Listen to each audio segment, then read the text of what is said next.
Cherche refuge auprès d'Allah contre Satan le banni. Au nom d'Allah, le tout miséricordieux, le très miséricordieux. Wassalamu alaikum wa rahmatullahi wa barakatuh, mes frères et sœurs. J'espère que vous allez bien, Inch'Allah ta'ala. Comme le titre de la vidéo l'indique, le vrai Mohammed et le faux. Donc oui, ça paraît peut-être choquant. Il y en a peut-être même, ils vont même pas cliquer. Mais pour ceux qui cliquent, je suis obligé un petit peu de m'expliquer. Donc en fait, il y a le vrai Mohammed, celui du Coran, et le faux Mohammed, celui des hadiths qu'on nous a inventés. Voilà. Donc comme ça, les bases sont posées. Donc vous allez voir vite que coraniquement comment Mohammed est décrit par Dieu. Donc on va relater ses qualités, bien entendu, qu'il en avait, sinon le Coran ne serait pas descendu sur lui. Par contre, il avait aussi des torts, des erreurs, etc. Allah lui-même lui fait des reproches. Donc ce n'est qu'un rappel. Donc les gens ont l'impression que quand on fait ce genre de choses, on rabaisse Mohammed. Non, en fait, c'est la plupart des gens l'ont divinisé, idolâtré et mis sur un podium avec Allah, alors que Allah n'est pas sur le podium. Allah est le premier tout court. Il n'y a personne d'autre qui, avec des mots humains, qui lui arrive à la cheville. Vous voyez? Donc, Allah, bien entendu, a élevé certains prophètes en grade. Il en est à qui il a parlé, comme Dieu lui-même le dit dans sa parole. D'accord? Donc, on doit encore une fois pas faire de distinction et de différence entre les prophètes, comme Allah nous l'ordonne encore une fois. Ce qui a bien entendu, hélas, été fait. Et Allah dit aussi, vous commanderait-il de prendre pour Seigneur ange et prophète? Ce qui a été fait. Donc voilà, donc les gens ont la sensation qu'on rabaisse Mohammed, qu'on rappelle ce qu'il était vraiment coraniquement, et pas selon les hadiths, c'est-à-dire la meilleure créature, blablabla, blablabla, blablabla, qui n'a aucune preuve coranique, encore une fois. Donc voilà, donc moi j'essaye dans plein de vidéos que je fais, de, entre guillemets, par la grâce d'Allah, de réhabiliter le prophète Mohammed à sa juste place, vous voyez, bien que sa place juste, je ne la connais pas. Moi j'essaie simplement de faire en sorte que les gens arrêtent de l'idolâtrer. Voilà. Donc bon, il va falloir revenir à Dieu tout court. Et les messagers et les prophètes sont bien entendu parmi les gens de bien. Mais c'est Allah qui connaît leur grade. Et il y en a marre qu'on parle sans cesse des humains et qu'on ne parle pas de Dieu. Vous voyez, ça c'est scandaleux ce qui a été fait. Donc après cette petite introduction que je me devais de faire quand même, je pense qu'on va commencer. Donc on va commencer coraniquement, voir son comportement, le nombre de fois où il apparaît dans le Coran, voilà, ce que Allah dit sur lui, etc. Et ensuite, on va aller dans les hadiths, donc voir le faux Mohammed qu'on nous a inventé. Donc premièrement, ça va être le vrai, et après, ça va être le faux. Et je vais sortir quelques hadiths, et par la grâce d'Allah, on va les démonter coraniquement. Donc ça voudra dire que si soi-disant c'est le prophète Mohammed qui a dit ces choses-là dans les hadiths, premièrement, il ne connaissait pas le Coran, c'était un homme bizarre, etc. Oui, oui, je sais, ça peut être choquant, mais ce n'est pas le prophète dont je parle. C'est un personnage fictif qu'on nous a inventé, qu'on nous a vendu. Donc moi, je ne calomnie pas le prophète, le vrai. C'est le faux que j'attaque. Vous voyez? Donc ce n'est pas lui qu'on attaque en parlant des hadiths. C'est un personnage fictif, ok? Qu'on lui a attribué des choses dégueulasses, etc., etc. On va voir que ça ne peut pas être lui, sinon il ne connaissait pas le Coran et ou ne l'appliquait pas. Encore pire. Donc on commence tout de suite. Donc on tape Mohammed dans la recherche coranique, dans le moteur. Donc ça c'est en français bien entendu. Donc the word Mohammed appears 51 times dans 51 versets, ok? Officiellement. Donc quand on fait vraiment la recherche, on voit qu'en vrai il est écrit que 4 fois dans le Coran son nom, ok? Donc un petit calcul mathématique, 51 moins 4 égale 47. 47 comme la sourate Mohammed, justement. Donc ça, ce n'est pas un hasard. Admettons que les traducteurs n'ont pas fait exprès. Dieu les a dévoilés et c'est ce que Dieu m'a montré. Donc, ok? Donc, subliminalement, en fait, c'est du contrôle MK Ultra, c'est-à-dire de tout attribuer à Mohammed et que nous, on ait une place au minimum ridicule dans le livre où, désolé, je vais être cru, qu'on se sente comme de la merde. D'accord? Donc, par exemple, en vérité, voilà, c'est du contrôle MK Ultra pour tout attribuer à Mohammed et que nous, on soit rien du tout. Donc voilà, donc c'est pour ça que, du coup, si vous lisez le Coran en français avec les parenthèses, etc., vous avez l'impression que le livre n'est descendu plus ou moins que pour lui. Ce qui est une hérésie. Il est descendu, bien entendu, pour les mondes. Ok? Donc voilà, donc 51 moins 4 égale 47, sourate Mohammed. Donc ça, ce n'est pas un hasard. Donc ça, je voulais le dire. Donc maintenant, on va étudier un petit peu les versets où il y a réellement son nom dans le texte coranique. A'udhu billahi minash shaitanir rajim, bismillah. Mohammed n'est qu'un messager. Des messagers avant lui sont passés. S'il mourait donc ou s'il était tué, retourneriez-vous sur vos talons? Quiconque retourne sur ses talons ne nuira en rien à Allah, et Allah récompensera bientôt les reconnaissants. Très bien. Donc Allah, justement, recadre la chose. Mohammed n'est qu'un messager.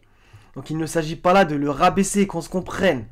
Mais il a écrit après, quiconque retourne sur ses talons ne nuira en rien à Allah. Voilà, c'est vers Allah qu'est le retour. On ne retourne pas vers Mohammed, ou vers Jésus, ou vers Moïse, ou quelconque prophète. On retourne vers Dieu. Qui a créé les cieux et la terre? Donc voilà, on continue. Sourate 33, verset 40, un verset polémique qui justement fait que, voilà, ils ont tué la prophétie, c'est-à-dire, il n'y a plus de prophètes, plus de messagers, plus de livres.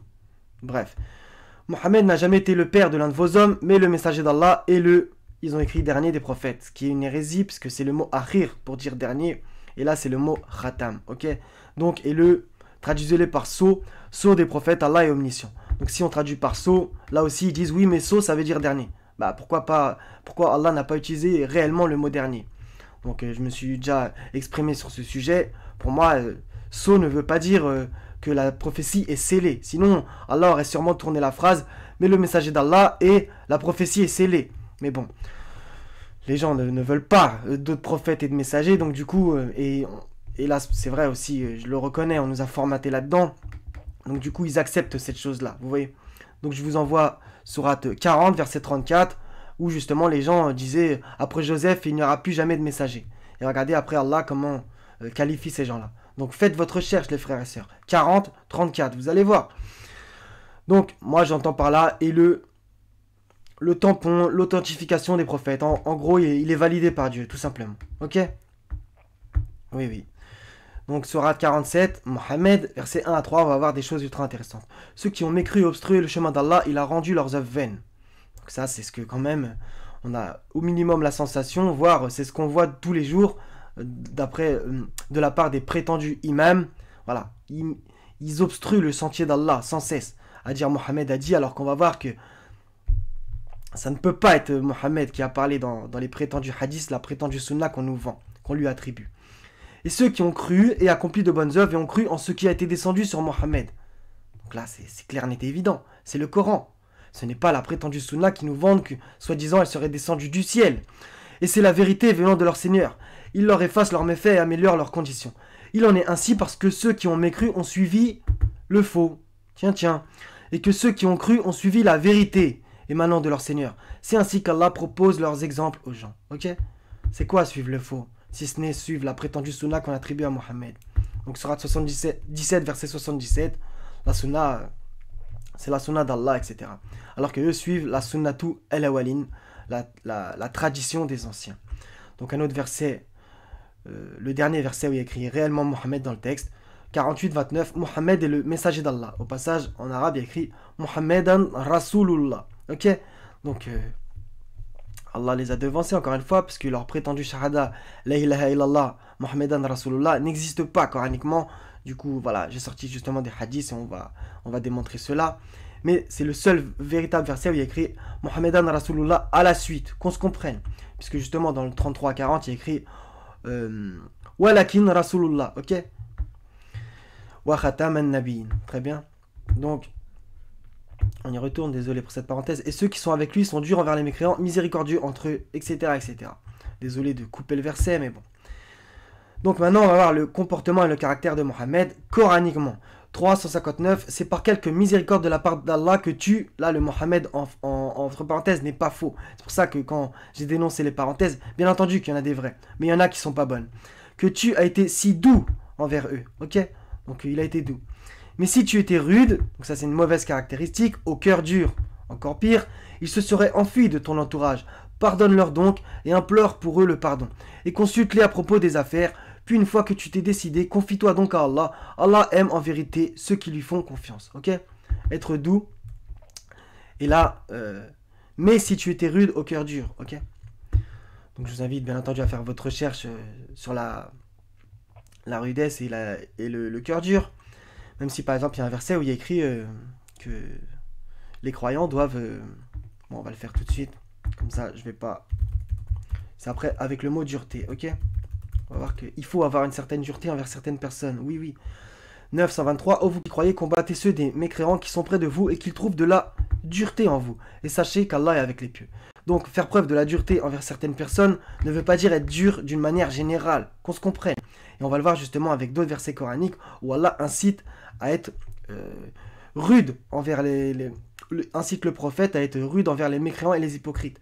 Donc, ça ne va pas à... Ça ne contredit pas le fait qu'il n'était pas... qu'il n'était pas rude d'une manière générale, ok? Et au cœur dur, ok? Ça ne contredit pas. Donc, 68, 1 à 6, on va voir aussi ses caractéristiques. Noun par la plume et ceux qu'ils écrivent tuent. Le Mohammed en soi, entre parenthèses, est vrai pour eux, c'est vrai.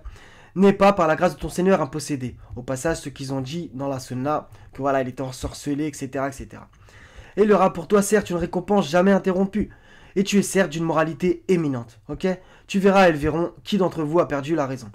Donc cette phrase, justement, je ne leur en veux pas, mais ils la sortent régulièrement dans les prêches pour dire, vous voyez, Mohammed c'est la meilleure créature, etc.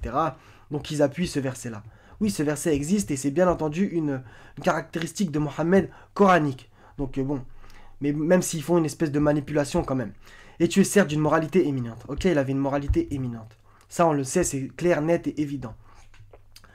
33, 45, 46, ô prophète, donc là ça le concerne, nous t'avons envoyé témoin, annonciateur, avertisseur, appelant à Allah par sa permission, bidnillah, et comme une lampe éclairante, ok? Il était comme une lampe éclairante, voilà. Donc voilà, c'est très bon signe. Encore une fois, une de ses autres caractéristiques, 9, 128. Certes, un messager pris parmi vous, bon là il y en a qui disent que c'est pas bon la traduction, il y en a même qui disent que le 128 et 129 sont des versets rajoutés, bref. Je me désavoue de ces gens-là. Est venu à vous, auquel pèsent lourd les difficultés que vous subissez, qui est plein de sollicitude pour vous, qui est compatissant et miséricordieux envers les croyants. Donc justement, ceux qui rejettent ces versets disent, il y a écrit miséricordieux, etc., il y a écrit compatissant, il n'y a que Allah qui l'est. Non. Allah est le premier et le dernier, ça, personne n'a ses attributs et ce nom. Ça n'appartient qu'à Allah. Par contre, oui, Allah est le tout miséricordieux, mais bien entendu, il donne une partie de la miséricorde à qui il veut, comme on l'a vu justement dans le 48-29. Et ceux qui sont avec lui sont durs envers les mécréants, miséricordieux entre eux. Ok? La miséricorde n'est pas exclusive à Allah. Allah a des attributs exclusifs qui n'appartiennent qu'à lui, et les attributs et ses noms, lui, les détient par excellence, mais il peut nous donner certaines choses qui lui appartiennent à un degré moindre, qu'on se comprenne. C'est justement en cela que dans la Genèse il est écrit que Dieu a créé l'homme à son image, ok? Donc maintenant, on va voir ce que Allah lui reproche, n'en déplaise à certains. Ce n'est pas de ma faute si c'est écrit dans le livre.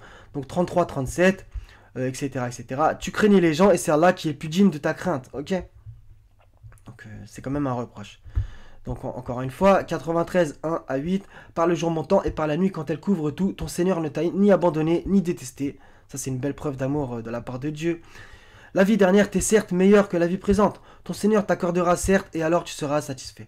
Ne t'a-t-il pas trouvé orphelin? Alors il t'a accueilli. Donc ça c'est bien entendu, je trouve en tout cas, que c'est une parabole d'être orphelin, c'est-à-dire voilà, tu vivais entre guillemets... comment m'exprimer sans dire quelque chose de bizarre. Voilà, il n'était pas dans... Moi, j'ai l'impression qu'il n'était pas religieux, et le verset d'après le dit aussi. Donc, il était, entre guillemets, orphelin de la foi. Mais eux, ils disent que ça, ce verset veut dire que Mohammed n'avait ni père ni mère, quoi, en gros. Du grand n'importe quoi, Allah ne parle même pas des parents de Mohammed. Alors, il t'a accueilli. Ne t'a-t-il pas trouvé égaré? Alors, il t'a guidé. Donc ça, c'est quand même... voilà. Ne t'a-t-il pas trouvé pauvre? Alors il t'a enrichi. Ok? Donc pauvre, ce n'est pas forcément être pauvre au niveau de la thune. C'est être pauvre, par exemple, en sciences, etc. Donc voilà, donc égaré, alors il t'a guidé. Donc ces versets peuvent aussi, bien entendu, s'adresser à tout le monde d'une manière générale. Même si, on va dire que, bon, en premier, celui qui devait être concerné, c'est celui qui a reçu Al-Qur'an. Ça paraît évident. Donc voilà. Donc voilà son statut avant que Allah fasse certaines choses. Donc 48, 1 à 3, même si je ne l'attribuerai pas forcément que à Mohammed, bien entendu, les versets d'Allah sont à multisens pour certains. En vérité, nous t'avons accordé une victoire éclatante afin qu'Allah te pardonne tes péchés. Vous voyez quand même. Passé et futur, qu'il parachève sur toi son bienfait et te guide sur une voie droite et qu'Allah te donne un puissant secours. Donc Mohammed a péché. Au moment où est descendu ce verset, il y a écrit passé, donc avant la descente de ce verset, et il y a écrit futur. Donc voilà, eux ils nous vendent un prophète Mohammed pur, sans péché, la meilleure des créatures, soi-disant son nom est écrit sur la porte du paradis, sur le trône de Dieu, bref, des hérésies et des blasphèmes. Donc voilà. Donc, encore une fois, je suis obligé de me répéter, puisque les gens ont un amour excessif pour Mohammed, alors qu'on ne doit faire aucune distinction entre les prophètes, même si on doit les aimer, bien entendu. Donc ils ont l'impression qu'on crache sur Mohammed en rappelant des versets du livre. Bon, bref. 9,43, qu'Allah te pardonne. Ok. Pourquoi leur as-tu donné permission avant que tu ne puisses distinguer ceux qui disaient vrai et reconnaître les menteurs? D'accord. Encore un verset, 66.1, ô prophète, pourquoi en recherchant l'agrément de tes femmes, t'interdis-tu ce qu'Allah t'a rendu licite? Et Allah est pardonneur, très miséricordieux. Voilà. Donc, ça c'est des torts, des reproches, on l'a vu aussi péché, etc. Donc ça c'est réellement le prophète Mohammed coraniquement, avec ses failles humaines bien entendu. Il n'y a que Dieu qui est sans faille, qu'on se comprenne. C'est lui le parfait. Donc 9,73 et 66,9 qui vont dans le même sens, on va voir comment Mohammed devait se comporter avec certaines personnes, de même que Jésus par exemple qui disait aimez-vous les uns des autres, ne jugez point afin que vous ne soyez point jugés, mais il y a un mais, Jésus était dur, comme on va le voir, il était rude avec certains, avec les pharisiens et les scribes. Malheur à vous, scribes et pharisiens, hypocrites. Comment échapperez-vous au châtiment de la géhenne? Carrément, il leur promettait l'enfer, vous voyez. Enfin, il leur promettait. Il leur disait, vous risquez l'enfer, quoi, en gros, vous voyez.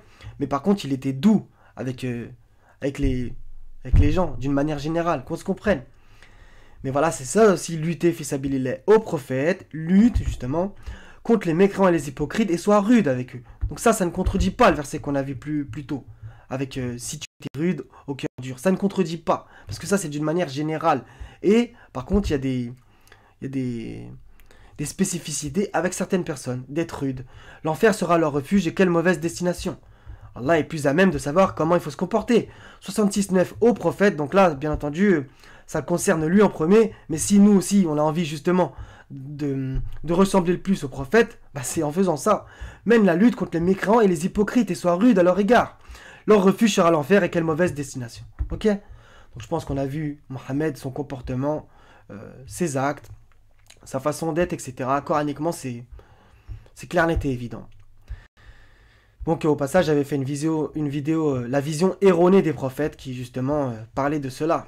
Donc c'est-à-dire que voilà, les prophètes avaient été placés plus ou moins au rang de, si ce n'est de Dieu, au minimum au rang des anges. Ok. Et même les anges, coraniquement, à un moment, avec l'histoire de la prosternation, etc., des noms que Adam savait et pas eux, bah, ils ont dit gloire à toi, nous n'avons de savoir que ce que tu nous as appris. Ok. Donc on voit aussi, c'est pas une erreur de la part des anges, qu'on se comprenne. J'aurais pas envie de dire cette phrase et de les calomnier, mais on va dire que voilà, ils se sont remis eux-mêmes à leur place, on va dire, ok. Parce que c'est Dieu le sachant par excellence. Donc les anges ont dû savoir, bien entendu, mais c'est Dieu qui nous apprend les choses. C'est lui l'enseigneur. Donc, on va commencer l'étude de certains hadiths. On va voir que ça ne peut pas être le prophète qui a dit ces choses-là, sinon il ne connaissait pas le Coran. Oui, oui. Donc, 4015, d'après Anas ibn Malik, un homme regardait le prophète, ce qu'on a attribué au prophète, par un trou quand celui-ci se leva tenant un ou plusieurs fers de lance. Ok. Il me semble encore voir l'envoyé de Dieu chercher à transpercer cet homme avec ce fer de lance. On est où là? Donc, c'était un criminel en fait, selon eux. 4016, d'après Abu Huraira, le prophète, ce n'est pas le prophète, vous lui attribuez ça, a dit « Si quelqu'un sans que tu l'y aies autorisé regarde dans ta maison, tu n'auras commis aucune faute si tu lui crèves un œil. » Qu'est-ce que vous voulez rajouter à ces choses-là? Donc après ce qu'on a vu coraniquement, comment vous voulez que le prophète se comporte comme ça? Donc j'ai même pas besoin de sortir de versets coraniques. 2934, et tous les autres hadiths, je vais les contrer par la grâce d'Allah avec le Coran.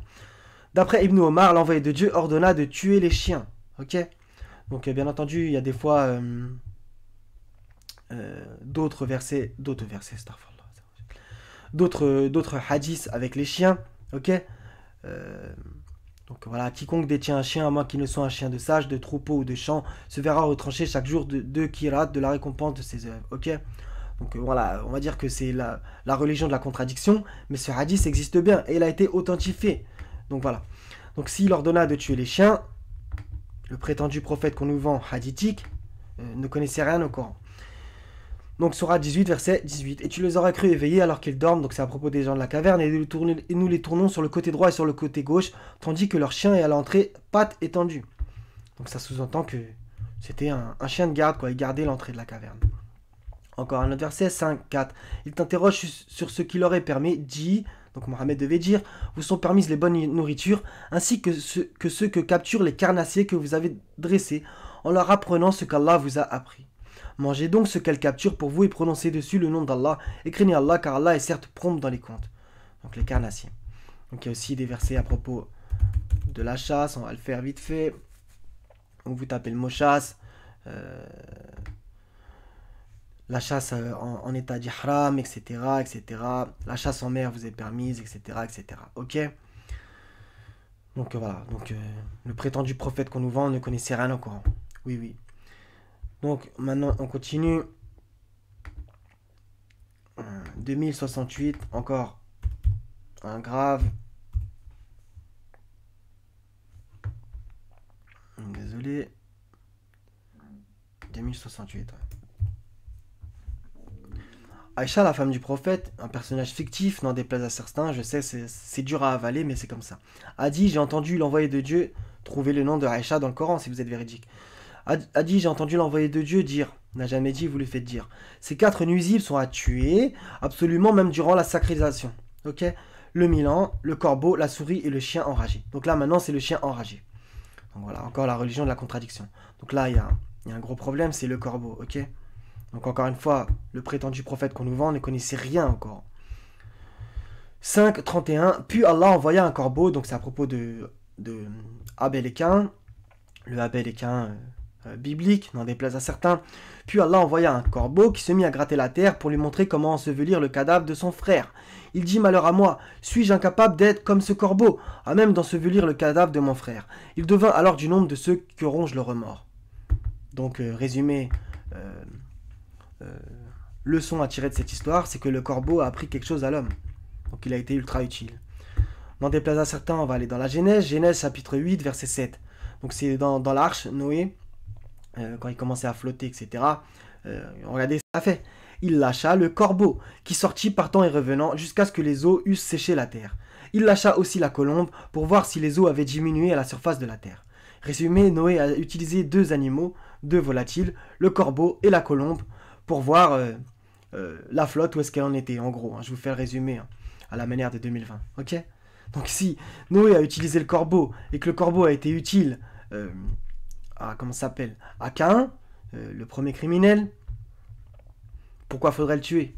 D'accord. 4019. Et les hadiths qui vont autour. D'après Abu Huraira, donc ça sent la patate des convoitions blazes, l'envoyé de Dieu a dit, n'a jamais dit, vous lui faites dire, bande de criminels. Le cavalier doit le salut aux piétons. Ça c'est bizarre. C'est incroyable, je me suis trompé de hadith.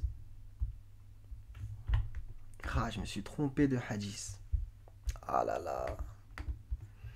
Donc 2 secondes, 2 secondes, 2 secondes.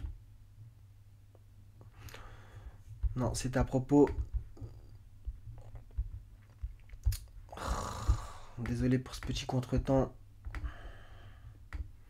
Mais bon, Dieu en a voulu ainsi. Donc, je vais juste vérifier le hadith d'après. Ouais, je pense que c'est ça alors que j'ai oublié de noter. Donc c'est à propos de, soi-disant, les femmes. Voilà, regardez. D'après Osama ibn Zaïd, le prophète a dit, n'a jamais dit, vous lui faites dire, je me tins à la porte du paradis et je remarquai que les pauvres formaient la majorité de ses élus. Ça, je suis obligé d'en placer une. Il n'y a aucun verset coranique qui dit que les pauvres forment la majorité des gens du paradis. Quant aux fortunés, ils furent retenus à la porte, sauf ceux qui sont destinés à l'enfer parmi eux. L'ordre étant était de donner et de les y précipiter. Je me tins à la porte de l'enfer et je remarquai qu'il était peuplé de femmes. Un autre hadith, voilà. Par rapport aux élus du paradis, les femmes sont en minorité. Voilà. Donc ces deux hadiths sont complètement caducs, misogynes, etc. Et qui vont encore une fois dans le sens de la contradiction avec l'autre hadith qu'ils aiment bien sortir sans cesse, avec une espèce d'idolâtrie de la mer. Le paradis est sous les pieds de vos mères, ok?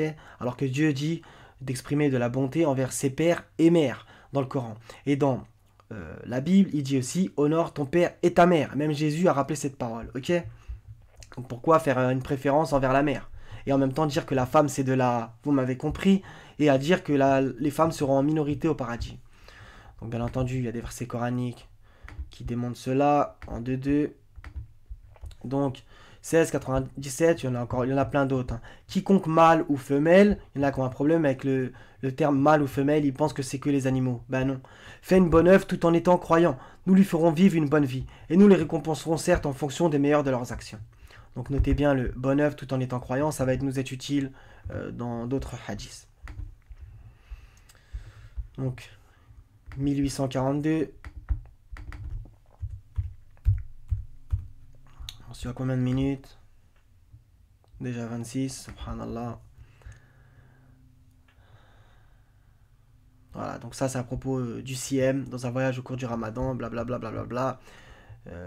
Le prophète soi-disant aura dit, quand le soleil se couche par ici et que la nuit tombe par là, il est temps aux fidèles de rompre son jeûne, ok? Donc je ne l'ai pas en arabe bien entendu, mais il y a écrit quand le soleil se couche, ok? Et que la nuit tombe par là, il est temps aux fidèles de rompre son jeûne. Donc on va me contredire, oui, blablabla, mais les musulmans, quand est-ce qu'ils rompent le Siem? Bah au Maghreb, on est d'accord, donc ils appliquent ces hadiths et ils n'appliquent pas le Coran, encore une fois. Donc on va voir qu'est-ce que dit Allah dans le Coran. Donc 297, donc c'est on vous a permis la nuit des Siem, etc., etc. Désolé de couper le verset, mais bon. Mangez et buvez jusqu'à ce que se distingue pour vous le fil blanc de l'aube du fil noir de la nuit. Puis accomplissez le jeûne jusqu'à la nuit. Donc en arabe c'est Summa atimu siyam ilal layl. Donc les arabophones savent pertinemment que layl c'est la nuit. Donc pourquoi il n'y a pas écrit jusqu'au Maghreb? Donc encore une hérésie. Donc 20, 130, on va voir que là il y a une distinction. Allah les a devancés par sa grâce infinie. Supporte patiemment ce qu'ils disent et célèbre sa louange avant le lever du soleil, avant son coucher et pendant la nuit. Donc on va lire en arabe. Kabbalah tulu'i al-shams wa kabbalah khurubiha wa min ana'i al-layl. Ok? Donc là on a bien le mot al-layl. Encore d'autres versets. Donc du coup on tape Maghrib dans le Coran. Donc 215. Walillahi al-mashriq wal-maghrib. Ok? Donc quand Allah veut dire le Maghrib, il le dit. Quand il veut dire le couchant. Donc maintenant, trouvez-moi la preuve que ça, ce verset-là, pourquoi vous l'accomplissez jusqu'au Maghrib et pas il al-layl, jusqu'à la nuit. Voilà, donc encore une hérésie. Le prétendu prophète qu'on nous vend des hadiths ne savait même pas ce verset coranique, que voilà, c'était jusqu'à la nuit qu'il fallait le faire.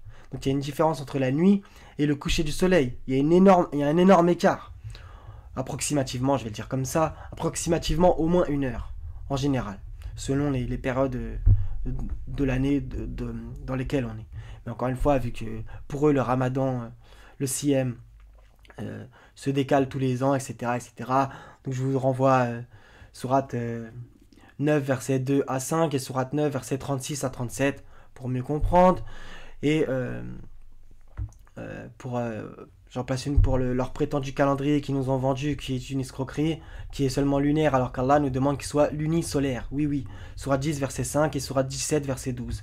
Donc je vous fais toute tête, si vous avez envie, ça serait quand même mieux que vous allez faire vos recherches, les frères et sœurs, de vous-même. Même si je me suis déjà exprimé là-dessus et que je me répète, bref. Donc, 3086 et 87. Donc, le prétendu prophète qu'on nous vend ne connaissait rien au Coran. Donc ça, c'est certes quelques exemples, hein, qu'on se comprenne, hein, mais bon. Je sais pas si je ferai plusieurs vidéos, Inch'Allah ta'ala, avec, on va dire, une espèce de série, parce que bon, je sais pas.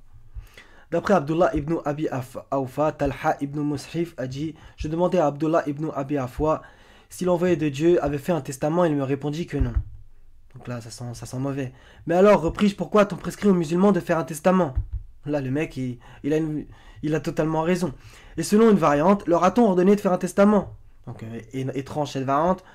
Et regardez ce qu'il y a écrit après. Le prophète a fait son testament, répliqua-t-il, conformément au livre de Dieu, qu'il soit loué et exalté.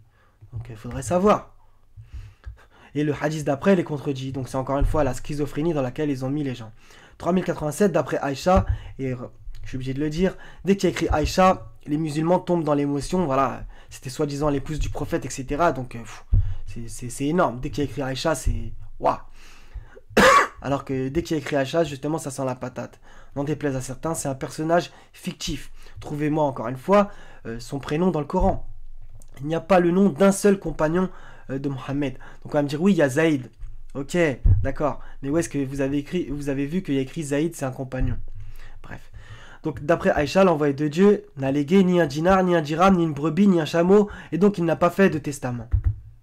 Donc je connais un autre hadith où il y a écrit, en gros, que soi-disant le prophète a dit, nous les prophètes ne laissons pas de testament derrière nous.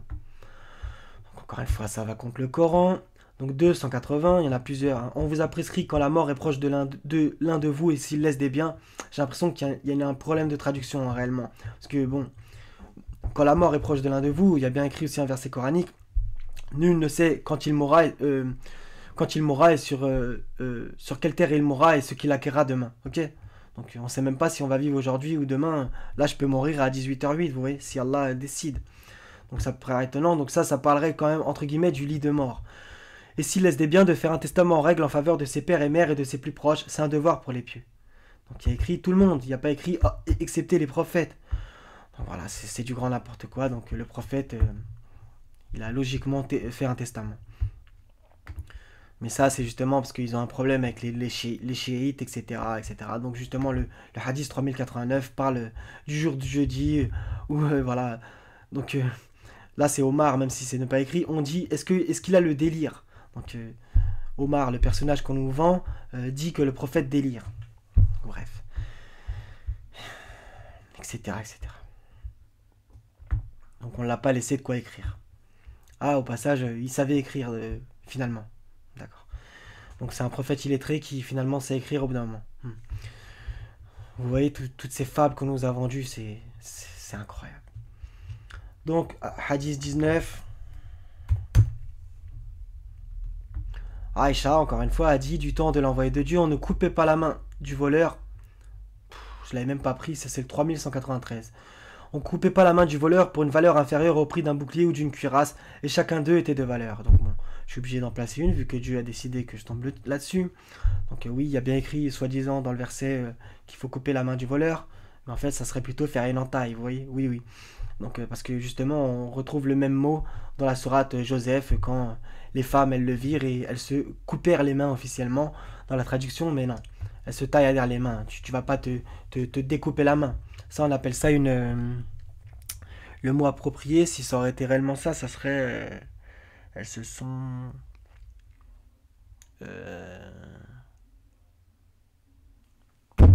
Je l'ai oublié. C'est pas grave. Allah al-Musta'an. Donc, hadith 19, du coup, après cette petite... Oh là là. Donc, on va aller comme ça. Donc, hadith numéro 19. Désolé pour la petite recherche en direct, live direct. Donc voilà, c'est à propos des prétendus piliers qu'on nous vend. Donc il y a des énormes problèmes là-dedans. Selon Ibn Omar, l'envoyé de Dieu a dit, n'a jamais dit, vous lui faites dire bande de criminels et Inch'Allah vous le paierez. L'islam est bâti sur 5 piliers. On va voir le mot pilier dans le Coran. L'unicité de Dieu, ce qui est quand même incroyable, avec des gens qui ne savent pas parler de Dieu sans ajouter Mohammed.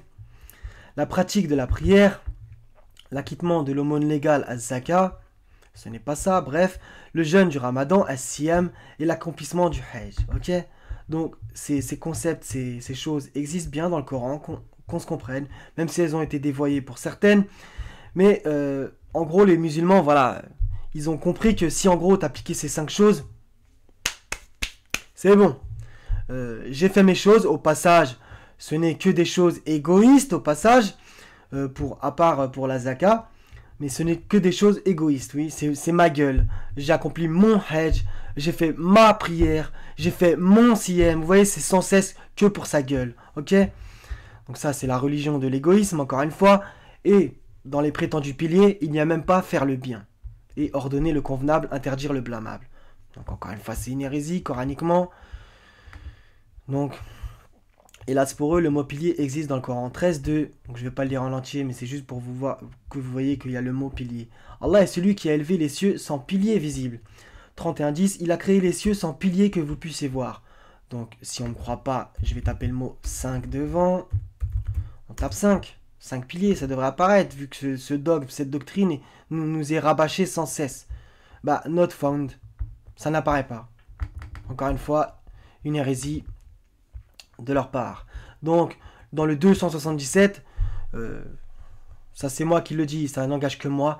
J'ai la sensation en tout cas que Allah nous décrit justement d'une manière claire, nette et évidente ce qu'il faut faire pour au mieux être parmi les gens agréés par Dieu et que peut-être, s'il veut, on aura notre place au Jannah. La bonté pieuse ne consiste pas à tourner vos visages vers le levant ou le couchant. Au passage, je voulais le faire ça. Parce qu'encore une fois, ça, je sais qu'il y est, mais bon, on va vérifier quand même. Excusez-moi. Laïsa albira an tuwalu wujuhakum kibala al-mashriq wal-maghrib. Donc voilà, quand Allah veut utiliser le mot maghrib, il ne se gêne point. Et Allah ne se gêne point de dire la vérité. Donc voilà, donc le mot maghrib existe par exemple là.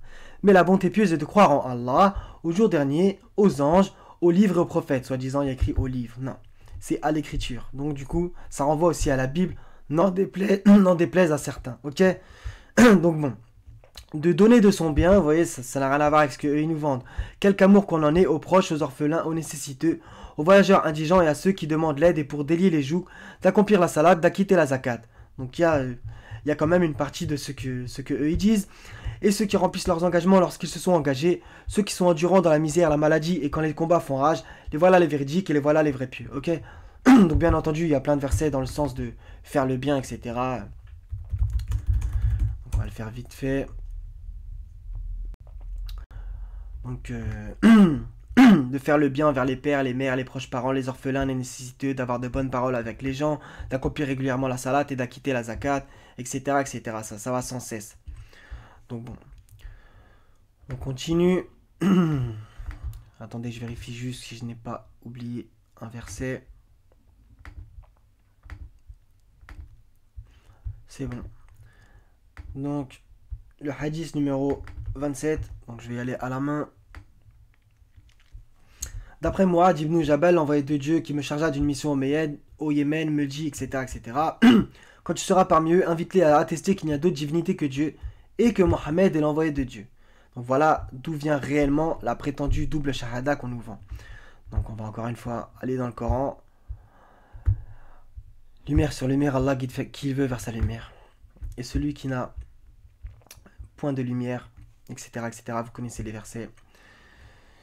Voilà, donc 3.18, Allah atteste, donc là c'est carrément exceptionnel, il y a écrit Shahid Allah. Et aussi les anges, donc il y a quand même un et, il y a wa, et aussi les anges et les doués de science, qu'il n'y a point de divinité à part lui, le mainteneur de la justice, point de divinité à part lui, le puissant, le sage. Ok. Donc voilà la réelle shahada, même si on va dire qu'il y en a d'autres, mais qui vont exclusivement dans le même sens. Donc par exemple dans le 255, le début du verset, où il n'y a bien entendu pas écrit le nom de Mohammed. Allah ne s'associe pas avec des noms humains, etc., etc. Donc par contre, on va voir la vraie shahada des hypocrites. 63, 1 à 3, même si le 4 aussi est ultra intéressant. Quand les hypocrites viennent à toi, ils disent « Nous attestons que tu es certes le messager d'Allah ». Donc lisez-le en arabe. Allah sait que tu es vraiment son messager. Et Allah atteste que les hypocrites sont assurément des menteurs. إذا جاءك المنافقون قالوا نشهد إنك لرسول الله والله يعلم إنك لرسوله والله يشهد إن المنافقين كاذبون. Ok, ils prennent leur serment pour bouclier et obstruent le chemin d'Allah. Quelle mauvaise chose que ce qu'ils faisaient. Dans d'autres traductions, il y a écrit que ce qu'ils font. Donc c'est encore plus grave. C'est parce qu'en vérité, ils ont cru puis rejeté la foi. Leurs cœurs donc ont été scellés de sorte qu'ils ne comprennent rien. Donc voilà. Donc je les mets tous au défi de trouver la double shahada dans le Coran. Donc essayez jusqu'au jour de la résurrection. Donc on continue. Dernier hadith. 2547. Donc voilà, donc une dégueulasserie encore une fois, qu'on va contredire par le Coran, par la grâce d'Allah Azawajal. Aïcha a dit, donc voilà, dès qu'il y a écrit Aïcha, c'est les gens tombent dans l'émotion et ne lisent plus ce qu'il y a dans le texte. J'avais 6 ans, enfin beaucoup, je vais pas mettre tout le monde dans le même plat, j'avais 6 ans lorsque le prophète m'épousa et 9 lorsqu'il eut effectivement des relations conjugales avec moi. On va s'arrêter là dans cette dégueulasserie. Donc on va voir coraniquement si le prophète ou n'importe quel être humain a le droit de se marier avec des enfants. Parce qu'à 6 ans ou à 9 ans, ce sont des enfants, n'en déplaise à certains qui ont des maladies au cœur.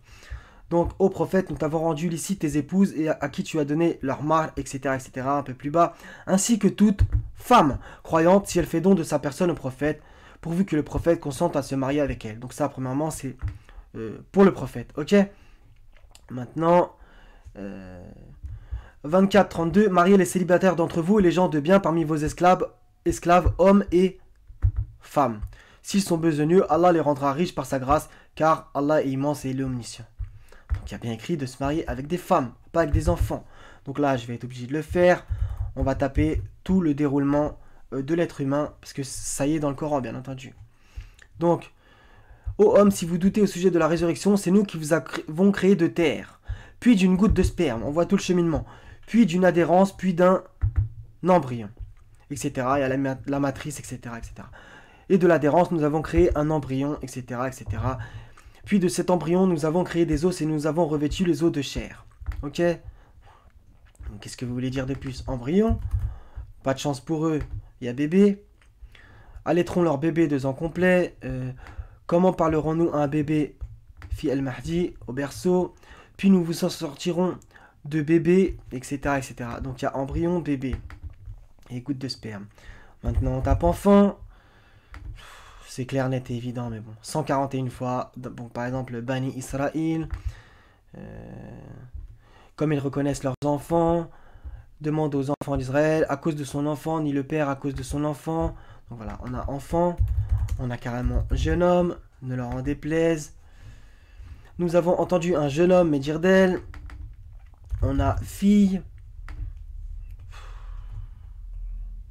Seigneur, voilà que j'ai accouché d'une fille. Or, Allah savait mieux ce dont elle avait accouché. Le garçon n'est pas comme la fille.